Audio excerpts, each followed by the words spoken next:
So, what I think happens is that too many people wonder about getting it wrong instead of continuously getting it right. That there really is no such thing as wrong. It's always one next step to right. Because in the wrong, you're one step closer to right. In the learning of this isn't right for me, it's wrong for me, I'm now one step closer to learning what's right for me, to what's more in alignment for me. And I'm grateful for that experience, opportunity. I extract the lessons, I leave the rest. I leave the rest of the stuff there and I take the good stuff with me there and there and there and there and there. So there never is really a wrong. There's always just lots of rights. Because through the wrong, I learned that's not right for me. And this is right for me. Or at least I'm going to go discover it. I'm going to go explore it. I'm going to go sit with it. I'm going to go process it. And in that evolution and process, I take the learnings, I leave the rest of the crap. So that all the crap literally gets to be in your past.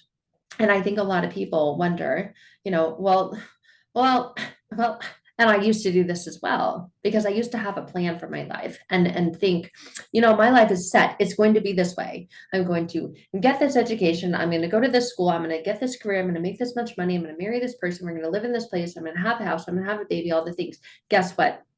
That did not happen that way. It did not happen that way. But I know, I trust, I believe, and intuitively am guided to this truth. It happened the way it was meant to happen. All the things that I projected into the future and I said were going to happen and they're going to happen this way because that is the life that I want. So many of them did not happen that way. And I am forever grateful. Will forever be grateful for the way that life happened. And it did not happen the way that I wanted it to happen. And I thank God for that. Had it happened the way I wanted it to happen back then, 5 years ago, I'd be married to a totally different person. I would be in a completely different place. I had a set plan in place, and I'm like, this is how I want my life to look because this is the perceived image of how I think I'll feel if it turns out that way. And I was afraid of making any decision that could potentially end up being the wrong decision for me. And through this process, have realized every decision is the right decision. There is no such thing as wrong. There is a such thing as me calling it wrong. And in the energy of me calling it wrong, I'm calling it having power over my right. And that is my right, is to live this life and live this life and create this life and co-create this life and go this way. And it's the right to change my mind. And it's the right about being right to change my mind instead of feeling, oh, I can't change my mind. That's wrong. I said this, but now I want this. There's an art and a communication of expression and being in alignment with yourself. There is no such thing as a wrong decision. And so many people attach the labels to this. We had our limitless label, our labelless limits. What was it? Living labelless class, master class a while back. And we got into this, we dove into this, and a lot of people didn't get it. Like, what do you mean? What do you mean? What do you mean? Because we're so stuck in our conscious mind. We're so stuck in this logical specificness, this specific order. First this, then this, first this, then this, first this, then this. And this is true, the expression of, first comes a baby, then comes marriage. You know the rhyme, right? First comes, oh, that's it. First comes love, then comes marriage, then comes the baby and the baby carriage. Well, this is a perfect example of that. I had no love, crappy relationship, and a baby. And my daughter's like, Mommy, how did you have me if you didn't marry daddy? And I was like, well, I had a specific and certain plan for my life, and it didn't turn out quite right, quite like that. And there could be me saying it didn't turn out right. It turned out perfectly right. It turned out the way it was meant to turn out, the way it was supposed to turn out, and it turned out so much better than I could have ever asked for, wished for, hoped for, dreamed for, or imagined for. Life gets to be better than that when you remove and disassemble or detach from the wrong and the right. So, are there decisions that can be out of alignment for you? Absolutely. There are specific and certain decisions that you can make that can lead you down a different path. Every decision leads you down a path. Is there a right path? Is there a wrong path? No. Could it lead to less than ideal circumstances and situations? Yes, but all of those are an opportunity. They're all possibilities. They're all possibilities for opportunities to extract the lessons and the learnings and leave the rest and continue moving forward without claiming that anything is right or wrong for you. There's all decisions, and one decision leads to another. You can't have one without the other, right? You get to make different decisions. You get to choose your mind, and you get to detach from the label of what it's supposed to look like or should look like or what that person's going to say about you if it looks like that or ends up in that way. It all gets to be okay, and it all gets to be okay all the time. And we are the ones that assign that big decision, small decision, right? And we do this because of the alignment that we're in. We do this because of either a fear-based alignment or a love-based alignment. And a lot of us are stuck in fear-based alignment, or we claim to be stuck in it, because a lot of us have experiences that's like a secondary service to us. We get connection through complaining.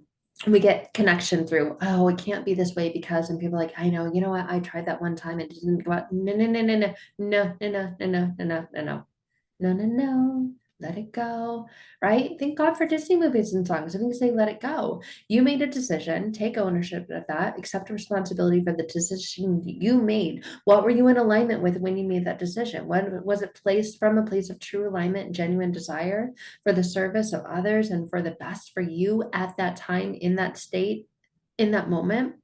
Or was it, you know what, I'm facing fear and so I'm going to retract and retreat. I'm facing fear and I'm scared. I'm facing fear. And then I have all these limiting stories that are ending like and because of that, I can't do this. And so therefore I'm going to do this. And that might be in alignment with fear and making the wrong decision for you. But it was the right decision for you in that moment. We have to recognize and realize and become aware of this. We're always making the right decision for us in that moment. So therefore, we can never make a wrong decision or a wrong move. We just make a move, a decision. We're the ones that attach a label, whether it's right or wrong. And here's what I deeply, deeply, deeply, truly believe. We are a physical body. We're a physical being that houses a spirit, that houses a soul that has a specific person, purpose, plan, and mission. And we often go, well, I don't know what it is, so I'm just going to go do this. Okay, well, that's a decision that's best for you in this moment. But a lot of us spend too much time questioning what it is and how it's going to work out and how it's going to play out, and what's going to happen if, and we get into our heads about this. Our soul is not in our head. It's not. Our soul is not in our head. It's us that gets stuck in our head trying to figure out what's best right here, right now, what's going to look best, what's going to feel best. This feels good. And a lot of times those things that we do lead us to feeling things we don't want to feel, like guilt, regret, remorse, self-hatred, self-blame, and then those compound hopelessness, despair, and then that brings us down the energetic vibrational scale, and we're like, oh my God. And then we feel the feels because it's our human that feels all these feelings. It's our human that feels the emotions. It's our human that hears the thoughts that we have from this soul place. Are you in alignment with your soul? No. Well, what does that mean about me? And it becomes this identity thing. And then it feels like we can't see anything. It feels like it's there right in front of us, this thing that's like screaming and like doing a little hula dance to get our attention. And it's like, hello, I want the best for you. Come over here, follow me. And we're like, no, I don't deserve that. No, because of this decision I made in the past, it's totally this wrong decision for me. And I just can't get over it. I just need to wallow, and I just need to sit in this despair because I deserve that. I don't deserve good things. You go ahead, you go along. And it's like, what? What? No, come on, let's go. And it's like, and you can see the path ahead. And you can see it, and you can see that others have gone down it, and you're like, I want to go where you send me. And it's like, I want to go with you. I want to follow you. And you've paved the way for me, and you've told me it's possible too. You've told me it's available too. And so I'm seeing the potential and the possibility and the availability. But you know what? And we believe the blocks. We believe the blocks. We believe the lies that the stories of the blocks tell us. We're like, I can't do that. And there are feelings and there are emotions, and the feelings, the energy, and the emotions, they're saying certain things to you. What ones are you listening to? They're saying certain things to you. What ones are you listening to? And you can feel like, oh my God, it's a big decision. And if I make this big decision, it's going to impact this person, and it's going to impact them and them and them and them and them. And we're oftentimes saying it's in a negative way. So we're just going to stay. I don't want to impact them in a negative way. So I'm just going to stay. What are we teaching them? Because we're always teaching people how to treat us. That's the thing. And then we often complain about how we're being treated. You know, catch my drift? Catch my drift, right? Catch my drift in the comments. And then we give our power away continuously, effortlessly. And it's like, and then we wonder why we don't have it. We wonder why we don't feel it. We wonder why we feel like all the time. Here's the spiritual concept of truth. Wrong does not actually exist. Sit with that. There are, of course, ideal situations, and then there's less than ideal, but they all get to be great because you get to learn from them either way. You could say, you know what, I don't like that. And in the learning of not liking that, I've learned that I like this, or I'm learned that I'm going to go try that thing and see where this lands and see how this resonates instead. So it all gets to be right. You know what? I can learn from this. I can grow from this. Right. I can choose another path. I can recalibrate. I can realign. I can return to my core, my center, my soul, my truth, and what it is for me. And that's this experience of being me. That's the experience of being you. And we don't have to stay stuck in one negative, limiting, projected identity. And so many of us do. But every single experience that we get to experience is an opportunity to learn, to grow, to evolve, to open, to expand. And I promise you, when you see yourself as your greatest teacher and all of the things inside of you that are activated by the things that others do, you celebrate that, you honor that, you rejoice in that, you get to be the most incredible version of you. And it gets to be amazing every day. Every day gets to be a new day of like more amazingness and more connection and more abundance and more satisfaction. I have the most incredible network relationships now. A life that I only used to dream of having, like answered prayers. I'm living a life of answered prayers now through doing this work, through doing the energetic work, the emotional intelligence work, through doing the work around transforming the unconscious beliefs that I had about myself and breaking out of this paradigm and stories of others and like, well, this is what you need to be healthy. This is what you need to be successful. Success and happiness comes from the way that I identify, connect, and relate to it. Not you. That's for you. Me is for me. This is for me.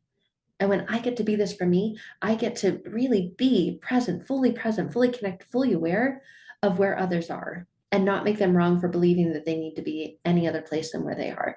And it gets to be absolutely amazing. Life gets to be a living testimony, a living expression of this. And life gets to be so freaking good. Like every day it feels like, why do I even wear socks? Because every day it's like, blow my socks off, blow my socks off. I don't even have socks.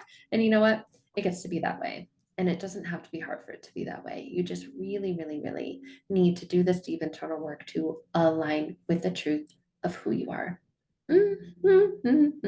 That's what I love guiding people to. So when you're ready, let's talk, let's connect. You can find out and ask more information about my upcoming programs, about my courses, or about working one-to-one together for your rapid and transformational breakthrough. I love you. I'll see you guys soon. That's all for today. Bye for now.